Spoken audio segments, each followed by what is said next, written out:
नमस्कार, सुहाणीज किचनमध्ये आपले स्वागत आहे। आज आपण पाहणार आहोत कोजागिरी पौर्णिमा विशेष मसाला दूध। हे मसाला दूध चवीला भन्नाटच लागते आणि अगदी घरच्या घरी साध्या सोप्या पद्धतीने आज आपण मसाला दूध पाहणार आहोत। या अगोदर सुद्धा मी व्हिडिओ अपलोड केलेला आहे गेल्या वर्षीचा, तो सुद्धा तुम्ही पाहू शकता। चला मग लगेचच रेसिपीला सुरुवात करूया। तर इथे मी एव्हरेजचा जो मसाला मिळतो मार्केटमध्ये दूध मसाला, तो इथे मी वापरून आज मसाला दूध बनवणार आहे। घरी मसाला अजिबात मी केलेला नाही आहे, फक्त हाच मसाला वापरून मी दूध बनवणार आहे। काहींना गडबड असते, काहींना वेळ नसतो, तर अशा पद्धतीने तुम्ही मसाला आणून दूध बनवू शकता। खरंच अप्रतिम चवीचे हे दूध तयार होते। तर यामध्ये सर्वच माहिती लिहिलेली आहे। तर हा डब्बा मी खोलून घेते आणि वरचे जे झाकण आहे ते सुद्धा मी काढून घेतले आहे। त्यामध्ये हे असे प्लॅस्टिकचे झाकण असते, ते सुद्धा काढायचे आहे आणि आतमध्ये फक्त एक पाऊच असतो आणि त्या पाऊचमध्ये सर्व मसाला आहे। तर हा मसाल्याचा डबा 46 रुपयाला मला मिळालेला आहे। तर हा मसाला वापरून मी दूध बनवले नव्हते, केव्हाच बनवले नव्हते, पण आत्ता बनवून दाखवणार आहे आणि चवीला सुद्धा हे दूध मस्त लागते। कारण यामध्ये सर्वच ड्रायफ्रूट्स आहेत, बदाम, काजू, पिस्ता, केशर, वेलची, अशा पद्धतीने सर्वच ड्रायफ्रूट्स आहेत। तर आता आपल्याला काय करायचं आहे, तर एक भांडे घेतले आहे दूध गरम करण्यासाठी आणि त्या भांड्यामध्ये अर्धी वाटीवर पाणी घालून घ्यायचे, म्हणजे भांड्याच्या तळाला दूध अजिबात लागले जात नाही। आणि हे माझ्याकडे छोटी छोटी ग्लास आहेत, त्या ग्लासने मी 5 ग्लास दूध घेणार आहे। तुम्हाला तुमच्या घरी किती माणसं आहेत त्यानुसार दूध घ्यायचे आहे। तर इथे मी 5 ग्लास दूध घेतले आहे। आता हे दूध आपल्याला गरम करून घ्यायचे आहे। तर गॅस चालू केला आहे आणि हे दूध व्यवस्थित गरम करून घ्यायचे। तर थोडेसे गरम झाले आहे दूध, चम्मचने व्यवस्थित हे मिक्स करून घेते। इथे पाहते एक उकळी दुधाला आलेली आहे।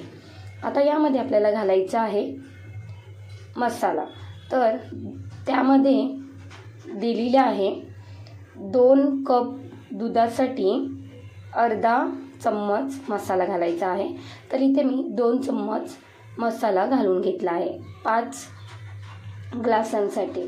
आता हे व्यवस्थित एकजीव करून घ्यायचे। तर थोडा थोडा रंग यायला सुरुवात सुद्धा झालेली आहे, ते पाहताय तुम्ही। व्यवस्थित हे आपल्याला उकळवून घ्यायचे आहे दूध। जसजसे आपण हे दूध उकळवून घेऊ ना, तसे ते घट्ट होत जाते आणि चवीला सुद्धा भन्नाट लागते। तर इथे पाहताय तुम्ही केशर सुद्धा यामध्ये आहे आणि त्याचा रंग सुद्धा सुरेख यायला सुरुवात झालेली आहे। तर यामध्ये मी 4 चम्मचभर साखर घालून घेतली आहे। तुम्ही तुमच्या आवडीनुसार कमी जास्त करू शकता। आता साखर घातल्यानंतर हे व्यवस्थित चम्मचने मिक्स करून घ्यायचे आणि या दुधाला व्यवस्थित उकळी काढून घ्यायची आहे। आपण जेवढे दूध हे उकळून घेऊ ना, तेवढा त्या दुधाला कलर सुद्धा मस्त येतो आणि ते चवीला सुद्धा भन्नाट लागते। तर 10 मिनिटे मी व्यवस्थित हे दूध उकळवून घेतले आहे आणि 10 मिनिटानंतर इथे पाहताय मस्त असा रंग आलेला आहे दुधाला आणि केसर असल्यामुळे मस्तच रंग आलेला आहे। तर मला असे एवढे वाटलेच नव्हते की हा मसाला वापरून एवढे छान असे दूध तयार होईल, पण खरंच खूपच सुंदर हे दूध तयार झालेले आहे। आता गॅस बंद करून घेते आणि आता लगेचच आपल्याला हे गरमागरम दूध सर्व करून घ्यायचे आहे। इथपर्यंतच रेसिपी पाहिलीच असेल तर खरंच एक लाईक करा आणि सबस्क्राईब करा। तर इथे मी ग्लास घेतलेले आहेत आणि ग्लासमध्ये हे दूध सर्व करून घेत आहे। मस्त सुगंध येत आहे ह्या दुधाचा आणि दिसायला सुद्धा हे सुंदर दिसत आहे. तर अशा पद्धतीने तुम्ही येत्या कोजागिरी पौर्णिमेला दूध बनवून पहा. खूपच सुंदर हे दूध तयार झालेले आहे. तुम्हाला रेसिपी कशी वाटली ते सुद्धा कमेंटमध्ये नक्की कळवा. आता यावरती मी थोडेसे ड्रायफ्रूट्स घालून घेते.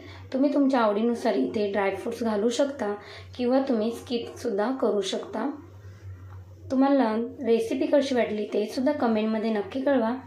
आवडली असेल तर एक लाईक करा, शेअर करा आणि सुहानीज किचनला सबस्क्राईब करायला अजिबात विसरू नका. धन्यवाद.